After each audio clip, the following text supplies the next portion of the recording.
Hello everyone and welcome to ICM's midday session. The dollar is regaining track earlier today, despite the pressure from Biden's rescue plan and also the comments of the Federal Reserve Chairman Jerome Powell yesterday. So starting with the economic indicators that came out during the European session, we had the GDP from the United Kingdom for the month of November, which showed a contraction of 2.6% versus 4.6%. Industrial production also contracted by 0.1%, while manufacturing production rose by 0.7%, but less than expectations. The trade balance deficit widened to 16 billion also in November. So generally, weak data for the British economy in November.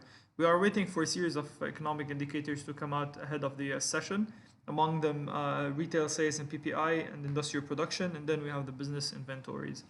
So the euro dollar just dipped to 21.17 yesterday, dropped to 21.11, the lowest in a month almost. So we're just gonna try to highlight what's happening on the market. So you can see here on the hourly chart, you can see how the market retraced exactly towards the 200-hour extension moving average a couple of days ago, and then continued lower. So this is just a move, a move, correction, and then we are in another impulsive move lower.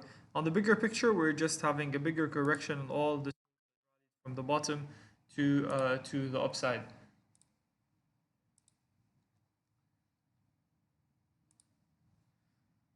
So what could be the possible support zone? And the next support zone, we've been highlighting this 121, 121.30 area. Next could come in 120.58, 120.40, which was previously also a key area. So any place or anywhere between the previous stop of 120.10 and 120.60 could be a possible retracement zone. You can also just draw the Fibonacci retracement from the last clear correction. You can see that we're currently at the 38.2. If you just want to take the full move from the bottom to the top, you can see that the possible 38.2 retracement is almost near the levels that we just highlighted, around 2060.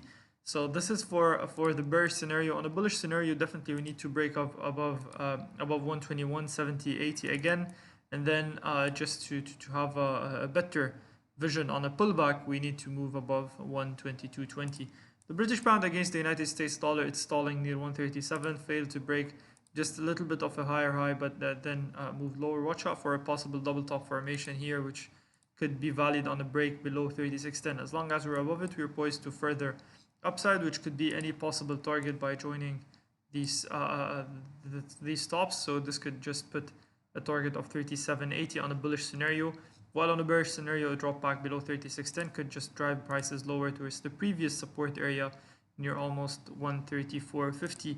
The US dollar against the Japanese yen, it's continuing it's a sideways move. You can see we've been finding support for a while. So this is the hourly chart. We've been finding support for a while near the 1350, 1360 area. This is a key area for the dollar against the yen, and 104.40. So mainly we're stuck in this consolidation zone. A break below 103.50 could just drive prices towards 1 to 102.90, below 103, while a reversal here and the move higher could just take us higher towards 104.70, which was previously a key area in November. So this is for the dollar against the Japanese yen. The dollar against the Swiss franc, similar formation, also sideways move. We're just holding near the 200-hour extension moving average. It's been holding for a while. So any break below the 200-hour extension moving average could lead to a bigger correction, maybe towards 0.8820. This could be somewhere the possible zone. Also, you can just draw for this to follow up on these drops. You can just draw a possible trend line combining these previous bottoms, but definitely it's not very clear since we're just trading sideways inside this range. So as long as we're failing to break above 89.20, any possible weakness for dollar could just drive the dollar against the Swiss franc lower, this pair lower towards almost possible 88.20, the previous bottom. If we're able to push higher again, and we are forming an inverted head and shoulder formation, so this is a shoulder head, and now we're forming the right shoulder, this could just rally higher, and then we're gonna go for a bigger correction for this whole move, which could extend the move towards this possible trend line. So somewhere could be the target could be somewhere here. Definitely 0.9 is a key area, 0.8980. is a key area for investors. The Australian dollar against the United States dollar.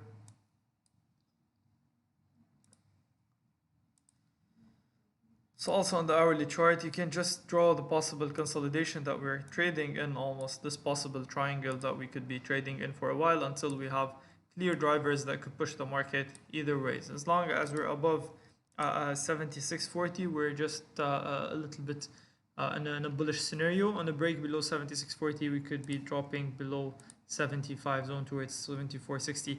And upon any movement to the upside and a break back above the upper trend line or the upper line, combining these stops, breaking above 77.80 could just push the pair higher towards the 0.79. The New Zealand dollar against the United States dollar, it's a bit clearer than the Australian dollar on this formation. You can see this sideways move here. Same resistance, 72.40 fade to break, and these are higher lows. But watch out for a possible break here, which could drive the pair lower towards 0.7. If we're able to push higher and trade above 72.40 again, we are poised for further upside towards 73.20 and 73.60. The US dollar against the Canadian dollar was the weakest among the dollar was very weak against the Canadian dollar, so weakest performance against one of the commodity currencies. This is the scenario that we were trading in. This channel, you can see how accurate it is, and now we're moving higher towards the 100-hour exponential moving average.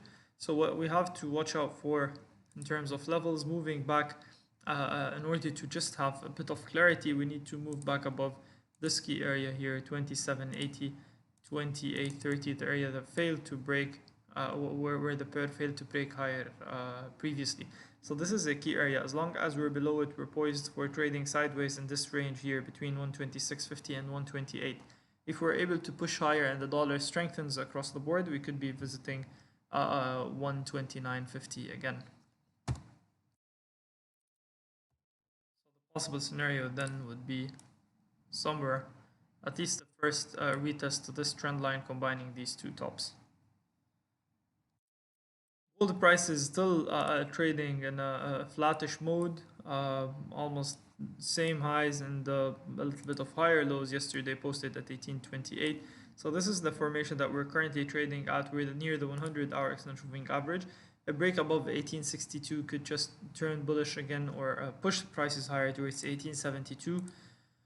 1875 area. However, if we fail to move above this first resistance zone, a retest towards this trend line 1835 could be very possible. Silver prices similar formation to gold, however, was able to push higher while gold failed to break above the previous top. So this the retracement in silver reached the 200-hour exponential moving average, while in gold it reached only the 100-hour exponential moving average. So in order to turn positive, we need definitely to break above 125.86. What we're having here, you can just draw a parallel line to this. We are having this channel formation on silver. Also, you can just draw, without drawing a parallel line, you can just draw this pennant here, or almost a wedge that we are currently trading in.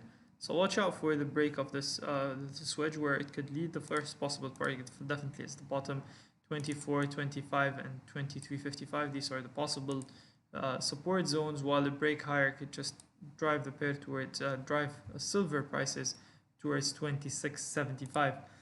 Oil prices eased, especially as some Asian countries are just preparing for lockdowns as COVID is just hitting again. This is a possible double top formation. You can just add some some technical indicators in order to just check for possible divergence. So this is the RSI that you can add. Definitely, it shows the divergence between the price and the RSI. So on the first top, the RSI was 76, while on the second top, RSI was 63, despite almost having similar tops. So watch out for any possible break below 52.20. The first possible target is the 200-hour exponential moving average near 51.70 and the previous top. So watch out for any drop below 52.70, 52.30. This is a possible second target ahead of 49.85 or 50 zone. If we want to remain bullish on oil, or if you're still bullish on oil, definitely we need to move back above 53.50 in order to just go for a higher highs above 54 per barrel. Moving to Dow Jones, which was able to move lower yesterday, finally following a series of attempts to move lower but failure. So here you can see how many times Dow Jones attempted to break lower but failed to do so. So this was the possible the shape that we were trading in, a wedge similar to the one that we just drew on silver. We had a move lower, this wedge formation, then on this break the market moved lower towards 30,800, which also is a key, almost a key area. So it's either you can just draw it here, 30,753, or you can just draw this line combining these previous bottoms. So watch out for this being a reversal formation, and this could lead, on a break, could lead to a bigger drop towards 30,600 as first target, and then 30,350. So this could be the possible targets on a further break to the downside for Dow Jones. Else, if we move back above 31,000, we could just be poised to retest the top of 31,250 again. This is all for today's session. I would just like to remind you that all the information, news, analysis, and opinions mentioned in this session, they're only for educational purposes and shouldn't be taken as a signal whether to buy or to sell any financial instrument, and ICM doesn't provide any investment advice.